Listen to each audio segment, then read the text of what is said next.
Hai,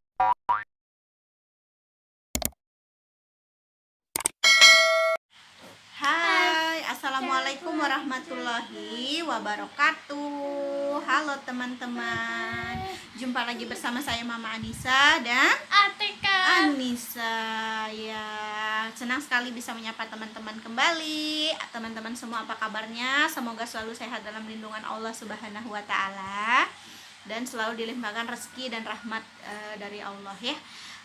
Buat teman-teman semua yang baru menemukan channel ini, langsung aja ditekan tombol subscribe-nya, like dan loncengnya supaya tidak ketinggalan notifikasi dari kami. Belibet ngomongnya, notifikasi dari channel kami ya teman-teman. Dan bagi teman-teman yang sudah menjadi subscriber, yang sudah setia menyaksikan video-video kami, langsung aja tekan tombol like-nya. Mungkin boleh beri komen yang bermanfaat, membangun dan positif ya teman-teman semuanya.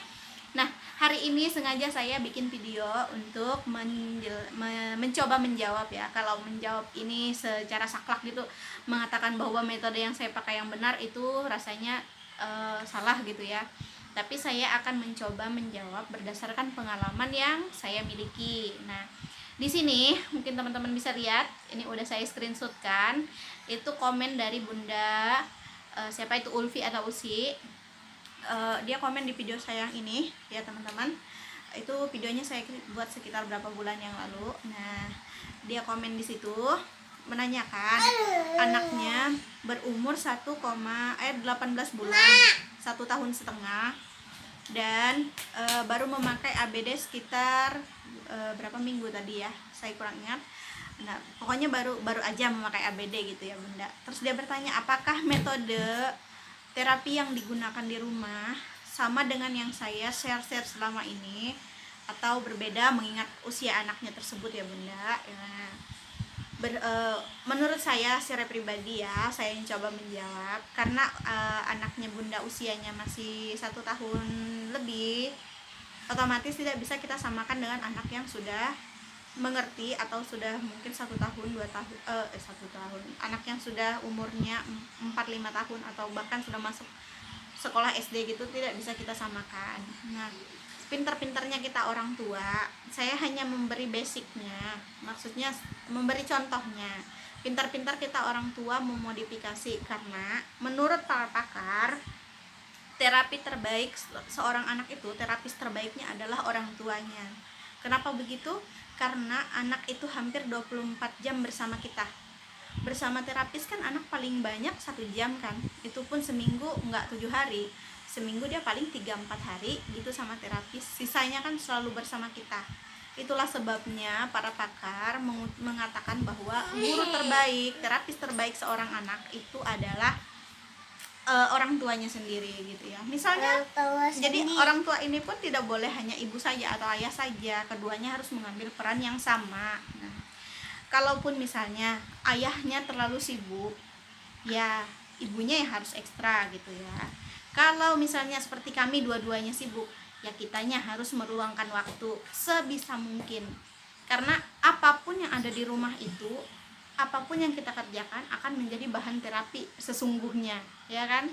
Nah, misalnya anak kan baru memakai ABD, apa yang harus pertama kali kita lakukan? Saya juga sudah pernah buat video ini ya sebelumnya.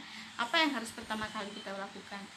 Yaitu yang pertama kita harus lakukan adalah bagaimana mengasupkan bunyi kata sebanyak mungkin kepada anak, lalu membuat si anak sadar bunyi. Jadi banyak-banyak mengenalkan bunyi kepada anak-anak. Nah, misalnya bunyi suara kring-kring sepeda itu bagaimana, bunyinya klakson motor itu bagaimana, bunyinya hewan, nah misalnya bebek, ayam gitu. Yang singa kan Mak? Iya, singa juga boleh, tapi di mana harus singa, jadi emaknya yang mencontohkannya. Itu Ade Oji ya teman-teman yang ikut.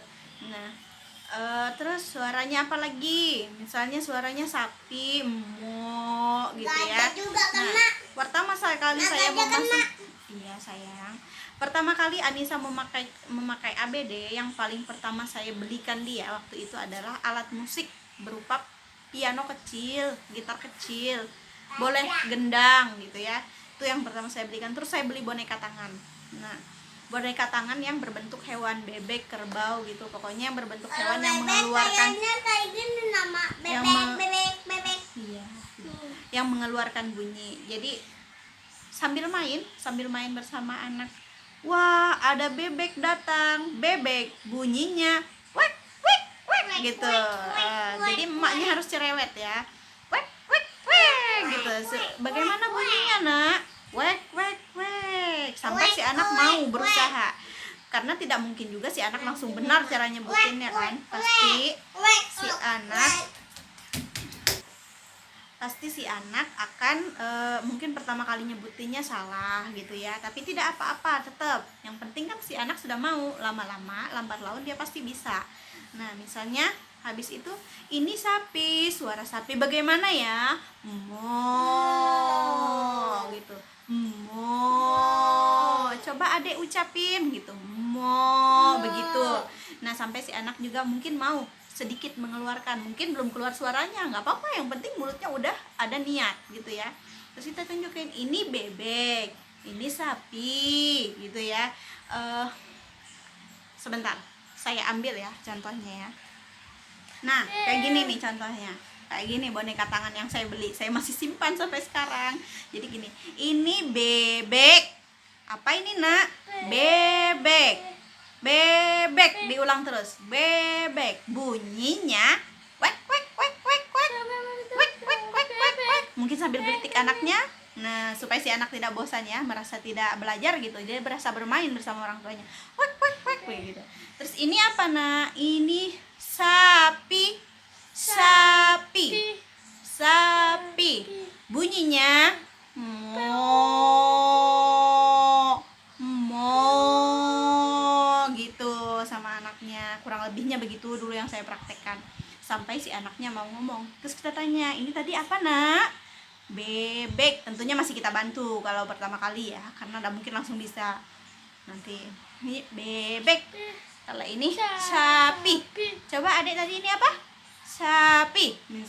Misalnya gitu, bantu dia mengucapkan anaknya gitu ya. Nah, walaupun masih salah-salah tidak apa-apa, Bunda, lanjutkan, jangan patah semangat. Jangan juga langsung supaya anaknya betul nyebutinnya sapi gitu ya. Pas dulu kan Nisa susah sekali nyebutin S, jadi yang muncul paling api. Tapi tidak apa-apa ya, namanya proses ya kan, pasti lambat-lambat akan bisa.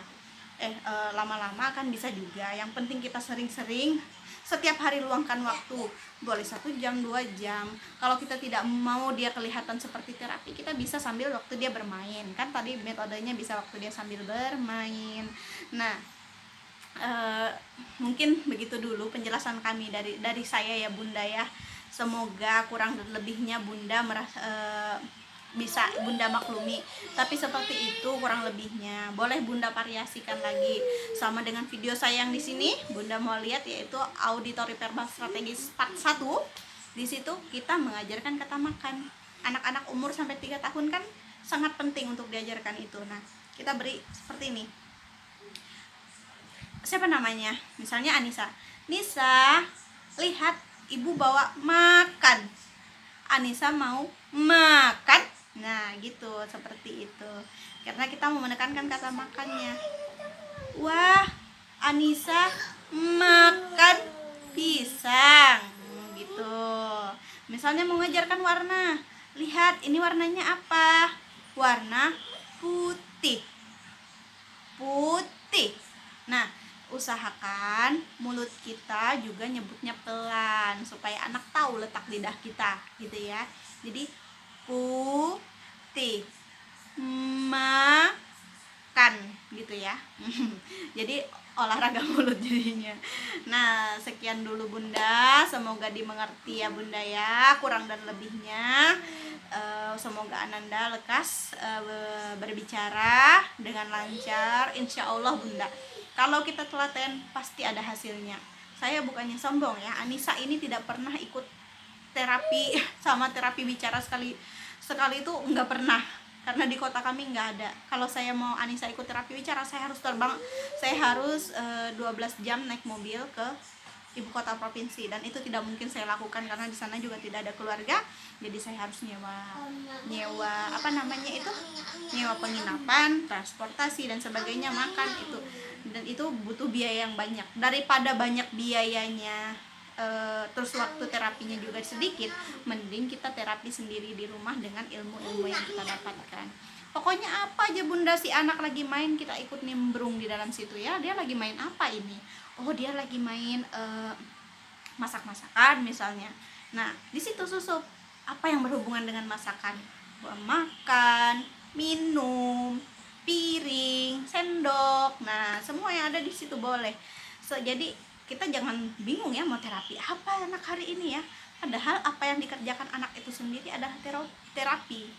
Nah misalnya ajak anak bermain bola, tangkap bolanya, tendang bolanya, itu kan terapi juga, memasukkan kata-kata tangkap, tendang, lempar. Nah nanti akan saya buat video seperti itu ya nanti contohnya. Oke, sekian dulu video dari kami. Assalamualaikum warahmatullahi wabarakatuh. Sampai jumpa lagi teman-teman.